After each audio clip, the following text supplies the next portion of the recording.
एक संत थे।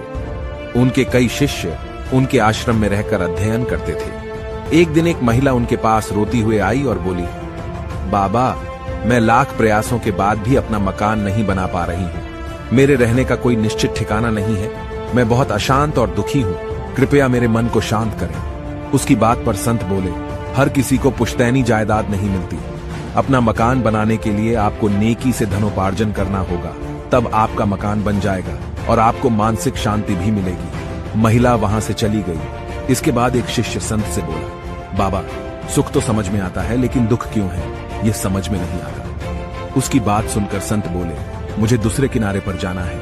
इस बात का जवाब मैं तुम्हें नाव में बैठकर दूंगा। दोनों नाव में बैठ गए। संत ने एक चप्पू से नाव चलानी शुरू की। एक ही चप्पू से चलाने के कारण नाव गोल गोल घूमने लगी तो शिष्य बोला, बाबा, अगर आप एक ही चप्पू से नाव चलाते रहे तो हम यही भटकते रहेंगे, कभी किनारे पर नहीं पहुंच पाएंगे। उसकी बात सुनकर संत बोले, अरे तुम तो बहुत समझदार हो, यही तुम्हारे पहले सवाल का जवाब भी है। निष्कर्ष, अगर जीवन में सुख ही सुख होगा तो जीवन नैया यूं ही गोल गोल घूमती रहेगी और कभी भी किनारे पर नहीं पहुंचेगी। जिस तरह नाव को साधने के लिए 2 चप्पू चाहिए, ठीक से चलाने के लिए 2 पैर चाहिए, काम करने के लिए 2 हाथ चाहिए, इसी तरह जीवन में सुख के साथ दुख भी होने चाहिए।